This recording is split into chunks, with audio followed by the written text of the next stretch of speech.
Welcome to Middlesex Moments, the radio program and podcast produced by faculty, staff, and students at Middlesex Community College.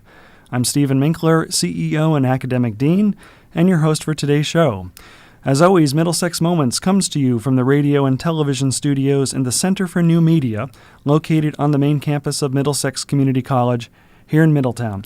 And today, my guest is Scott Jaschik, who is the CEO and editor of Inside Higher Ed, and I have Scott talking to me from his office in Washington, D.C. Thanks for joining me, Scott. It's great to be here. Now, Scott, many of our listeners may not be familiar with Inside Higher Ed, and you've been around since the year 2004, and if you don't mind kind of describing what Inside Higher Ed is and how you got that started back 15 years ago. Sure. So we are a daily online news source for everyone in higher education. We have news articles, opinion pieces, blogs every day, all about what's going on at colleges and universities. Our primary audience are the people who work in higher education, administrators and faculty members, but we're online and free, so we're also read by people who have interest because they're trustees or parents or prospective students, and we try to create a community for them to be informed and to discuss the issues. And I think you and your colleagues also serve as thought leaders in the higher education industry as well. So yeah, we certainly try to. We are regularly speaking at various events. That's where I met you. And we also sponsor our own events. We had a conference on globalization just this last week. Okay, that's fantastic. And yes, you and I met at a meeting of the regional accrediting body for colleges and universities in the New England area. And one of the things that you were talking with us about are sort of the top 10 issues facing institutions of higher education today. And I've got to think, you had your top 10 list, and one of the things on your list was the most recent election. And from your vantage point, how has the 2018 midterm elections shifted the landscape for us in higher ed? Sure. I mean, it's obviously a very important issue. I think in the House, we are going to see a very different approach under Democratic leadership. Bobby Scott from Virginia is now the chairman of the Education and Labor Committee, and he is going to be very critical of Secretary DeVos's agenda. We're going to see hearings questioning Secretary DeVos instead of just applauding her. Much more investigation, particularly of her work on for-profit higher education. But the tricky thing, of course, is that the Democrats control the House, but not the Senate. So I don't think we're going to see legislation necessarily passing out of the House and going to law unless it is a compromise with the Senate. Yeah, I would imagine compromise is going to be very difficult, especially as we record this. We're still in the middle of a federal government shutdown at this point with no end in sight. Indeed, although, I don't know if this will happen, but on the Senate side, Senator Lamar Alexander is the chair of the relevant committee with oversight for higher education. He is somebody who has been able to successfully work with Democrats on his committee and elsewhere. So if he and Bobby Scott get together, I think there is a possibility of genuine compromise and discussion. The question is there so much rancor in Congress as a whole that becomes impossible? Yes, and I think Secretary DeVos's leadership, again, the Democrats being in a better position to kind of question what her background and her choices are, will make that more difficult, especially given some of the cases that have come her way regarding Title IX, sexual assault, and those issues on our campuses. Yes, and on all of those, I think you can expect to see the Democrats in Congress holding investigations, holding hearings, doing things to try to undercut what she is doing while she's going to fight back. So it's just really getting started. Wow. So strap on your seatbelts and let's see where we go. Okay, it's time for a short break. When we come back, more with Scott Jaschik from Inside Higher Ed. This is Middlesex Moments, coming to you from Middlesex Community College. Stay tuned. Welcome back to Middlesex Moments, coming to you from Middlesex Community College. This is Steven Minkler, together with my guest, Scott Jaschik, who is CEO and editor of Inside Higher Ed, which is an online platform for information all about higher education, colleges, and universities in the United States and internationally. And Scott and his colleagues are also thought leaders in the higher ed industry. And Scott and I originally met recently at a meeting of the New England Commission on Higher Education, which is an accrediting body for colleges like Middlesex Community College and Wesleyan University. And Scott, your presentation at the NECHI meeting talked about the top 10 issues facing colleges and universities in today's environment. And I think it was fascinating for you to maybe share some of this with our listeners today. Sure. So I'm very happy to, and I'll dive right in. And issue number one would be the new Congress. And there we have, we saw the blue wave in November, and the Democrats retook the House of Representatives. So that's very significant for higher education for a number of reasons. One, it means that the new leadership in the House, Representative Bobby Scott of Virginia is heading the Education Committee, will have a very different focus.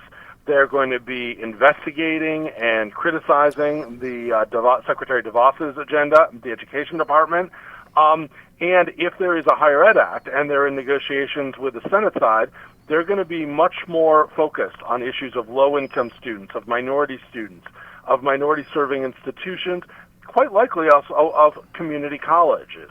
There's going to be a different emphasis and focus. At the same time, I should say that it's important to remember that while the chairmanships mean that the Democrats can investigate and can draw a lot of attention, they can't legislate unless they also have the Senate moving along. So I suspect we're going to see much more of a rhetorical difference than perhaps we'll see actual legislation. The other thing that's going on, though, that I think is very important in Congress is a shift in the Republican approach to appropriations. The last appropriations round, where you had the Republicans in control of both houses and the White House, was largely favorable to higher education. And this followed the tax cut, and the Republicans wanted to say that you could have the tax cut and not really pay for it.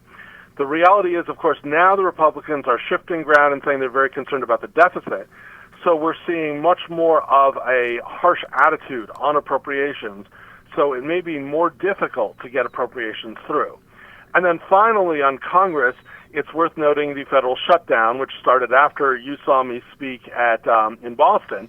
The federal shutdown, the good news for higher ed is that the Ed Department budget was already funded. So student aid is continuing largely to flow. But for institutions that get grants from science agencies, such as the National Science Foundation, those grants aren't going out. Peer review committees for the NSF, also the National Endowment for Humanities, aren't taking place, and for many other agencies as well. So the longer the shutdown goes on, the more you'll also see an impact on higher education. Moving along, issue 2 coming out of New England is the lawsuit against Harvard University over its admissions policies.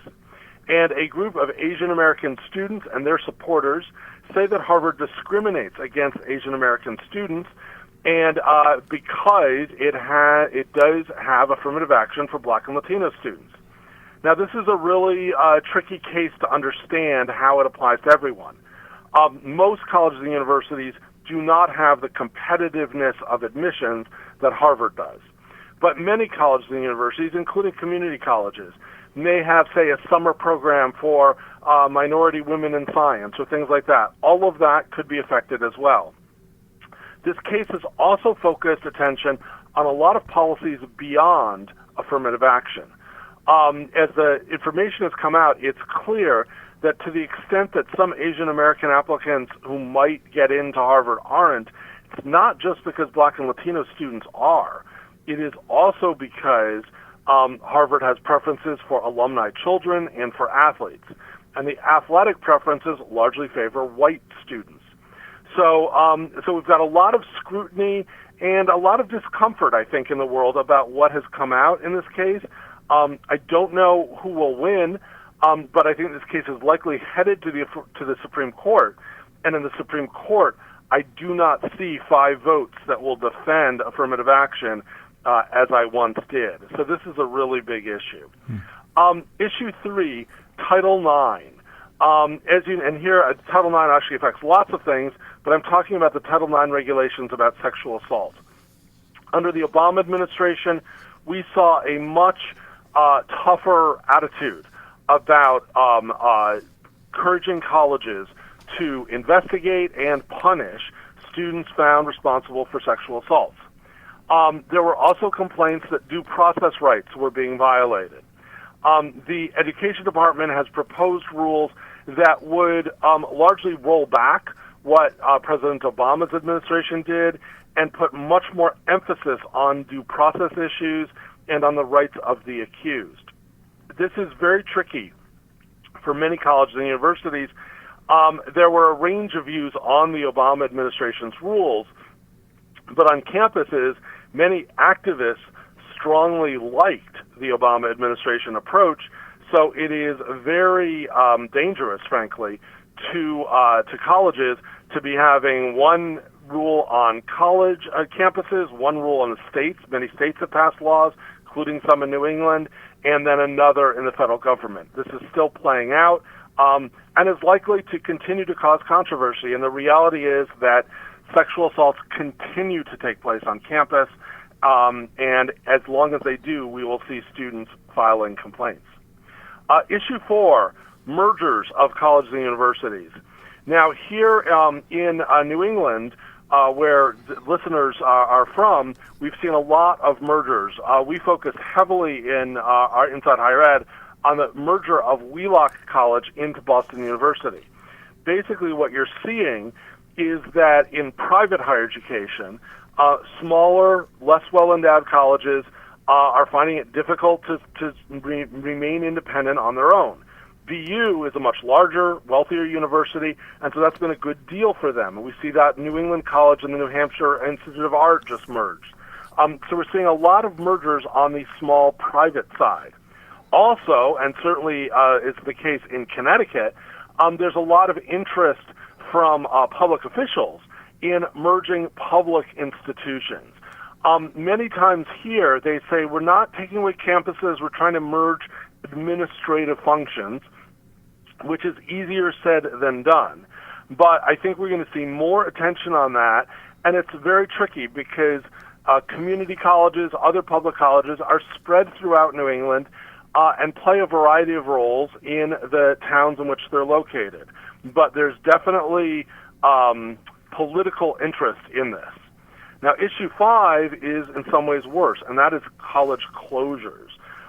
We don't see much of this on the public side, but we are seeing this on the private side. The last year, Mount Ida College in Massachusetts closed, and Newberry announced that it will close.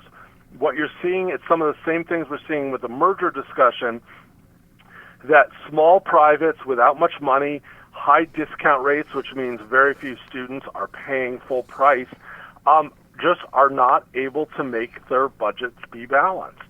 And in New England in particular, colleges that depend on New England students are at a disadvantage because New England's population, particularly of traditional college-age students, is shrinking. So you have places like Newberry and Mount Ida go under, and this has set off quite a debate in Massachusetts in particular about whether colleges are giving enough warning that they might close. Mount Ida had just admitted a new group of students when it announced it closed, and it's particularly difficult for students who are enrolled when their college goes under. Obviously, also very difficult for employees. And Massachusetts is currently debating just how much warning should be given and how much warning accreditors should give. The flip side of this is it's hard to attract more students if you're telling the world that you might go under. So that's the first 5. And on that subject of closures and mergers, Scott, do you think that this will cause some sort of increased level of competition among colleges and universities in the region to hold on to the students they have, but also, if you will, poach them from colleges who look like they're teetering on the verge of closure? Absolutely. I mean, and if you look at when Mount Ida closed, when Newberry announced it would close, there are colleges pretty quick to come in and say, hey, we can help you out. Now, it is to the students, and they, of course, want those students. It is, again, a challenge in that they have, many of these colleges have high sticker prices. Students may be unwilling to pay. Students may borrow, but they're very nervous these days about borrowing, particularly in the tight economy. But yes, there's more competition all around, particularly among the small privates. Okay. Scott Jaschik, CEO and editor of Inside Higher Ed, sharing his top 10 list of issues confronting colleges and universities in today's environment. Scott shared the first 5 items on his list. When we come back after this short break, we'll finish up with Scott's top 10 list here on Middlesex Moments, coming to you from Middlesex Community College. Stay tuned. Middlesex Community College, your future, in Middletown, Meriden, and online. So the reason I chose the Middlesex Veterinary Technology program was because of all the opportunities it had with Piper Olson Veterinary. There's no other place where you would have access to that. I would definitely recommend Middlesex to anybody who's interested in that career because you're going to be 100% prepared to start your job. That is really empowering. Middlesex Community College is your future. Welcome back to Middlesex Moments, coming to you from Middlesex Community College. This is Steve Minkler, together with my guest, Scott Jaschik, CEO and editor of Inside Higher Ed. And the issues we've been talking about you can find at InsideHigherEd.com, which is the online site for Scott's work and that of his colleagues in terms of keeping the higher education world informed about issues that are really important to the strength and the vibrancy of our colleges and universities. And Scott has been going over a top 10 list of critical issues facing colleges and universities today in the United States. Before the break, we got through Scott's first 5 items, and I want to pick up with you, Scott, on the other 5 items that are on your radar screen at this point. Sure. So diving in with issue number 6 would be the evolution of free college. President Obama proposed a system of free community college based in part on what Tennessee had already done. And this idea has gathered support elsewhere. New York State now has free public higher education. There's a free community college program in Rhode Island, and there's talk about it elsewhere. And where we are seeing that it's happened and it's been funded, and the funding part is really important, we are seeing reports of increased enrollment and increased completion. But in some states, it's been created but not funded, and there it doesn't work so well. What I am curious about watching, particularly in the next year or so, is how this plays out in the campaign to be the Democratic nominee to challenge President Trump.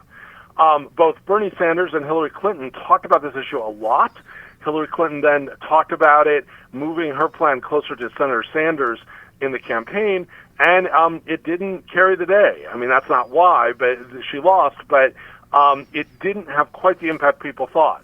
I am intrigued by the fact that now we're seeing Democratic would-be candidates like Cory Booker, Kamala Harris, talk about broader ideas about helping the middle class, and that free college is part of that, or college costs are part of that, but a little less of an emphasis on free college.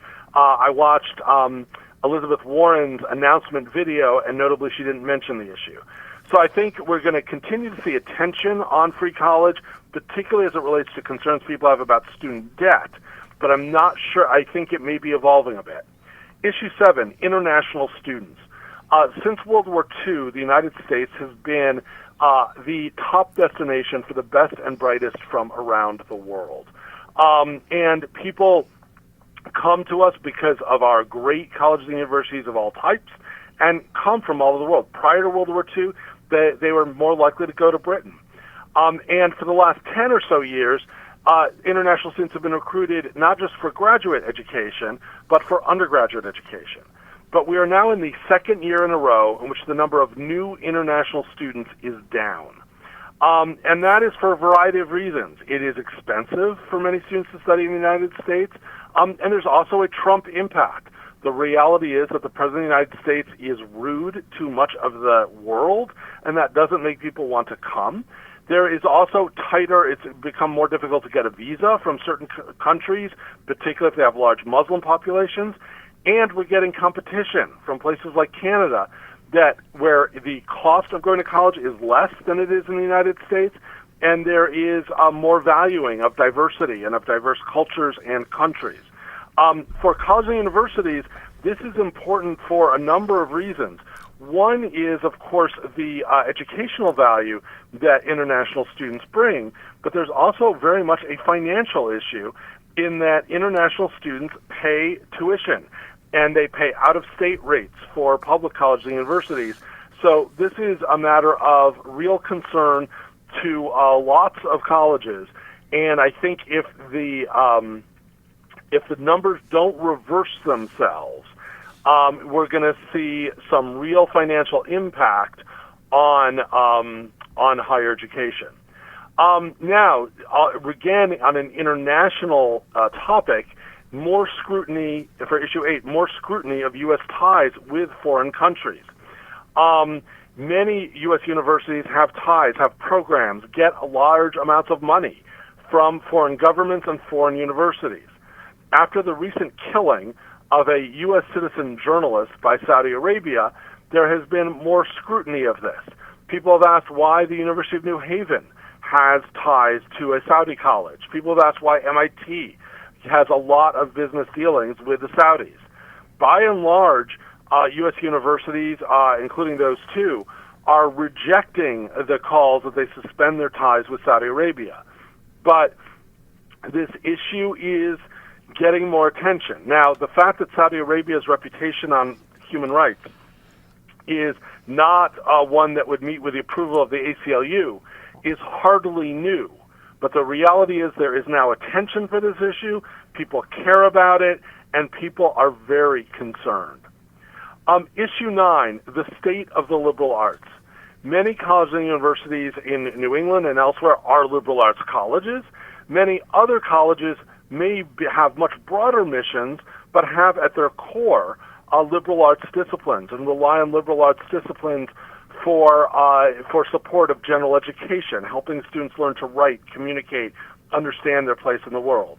We are in a period where there are fewer liberal arts majors at all kinds of colleges, and where many colleges are cutting liberal arts programs or liberal arts requirements in general education requirements. This has a lot of academics very deeply concerned. Now, the irony here is that the reason cited for many of these cuts is that people wrongly believe that majoring in a liberal arts discipline dooms one to working as a barista. The reality is liberal arts majors do just fine. They might not get the best job right out of college, but the skills they have are great for life, and they do well. They're happy, and they are employed. But people don't realize this, so we're seeing a lot of attacks on the liberal arts. Issue 10, equity. And here I would say that it feels like in some ways our society, and as a result higher education, may be moving a bit backwards. Higher education has traditionally been ahead of much of society in terms of trying to promote an inclusive environment on campus. But for many institutions, we're seeing ugly incidents of racism, of anti-Semitism, of anti-gay behavior on campuses. Some of it is graffiti. Some of it is the way people are treated in person. It's become a very ugly time. And many people seem to feel emboldened to say and do things they might not have done before. This is a real challenge for higher education because if you look at the demographics in our country, colleges need to recruit a diverse student body to succeed at their missions and to thrive. And it is against that effort when we have so many incidents that may make minority students and others feel unwelcome in higher education. So this is just one more challenge. I guess if I put all these 10 together, I would have to say that these are very challenging times for people who work in higher education, and it's really important that they get these issues right because they are changing students' lives for the better and helping their communities. So that's my list. Well, absolutely. And Scott Jaschik, CEO and editor of Inside Higher Ed, I really appreciate your views on these things as being a thought leader in the higher education community in the United States and abroad. And I brought all 10 of these back to Middlesex Community College after hearing you present them at our accreditation meeting in Boston recently. And on the last point about sort of moving backwards on equity and civility, I have to say I'm rather proud of our college community and of Wesleyan University also here in the city of Middletown, but also the community in Middletown itself as being an open and accepting and embracing warm community. Yet at the same time, we felt it was necessary to take a stand, and actually we crafted a civility statement for our college which laid out expectations of how we want to treat each other. And do you see things kind of shifting in that direction where colleges and universities feel that they need to sort of put a stake in the ground? This is who we are, and this is how we wish to engage in discourse with each other. Yes, I do. I think a lot of colleges are worried by the general tenor in our society and want to promote civility. But that's easier said than done, and particularly when you have a hot-button issue that just erupts on campus. The tricky part about civility is that everyone sort of agrees that it matters, but sometimes civility is used as a reason to criticize people who take controversial stands. And so the trick for higher education is how can higher ed maintain its openness to all ideas while also promoting a civil way to interact with one another. It's a very important goal, not always easy to carry out. Mm-hmm. And I think that's directly related to your issue number 9 about the importance of the liberal arts, and the more well-read a person is and the more diverse subjects that they are engaged in, the more likely they are to be able to see and appreciate other points of view. Absolutely. And again, I see part of the liberal arts as learning about the cultures and histories and values of people who are not like yourself.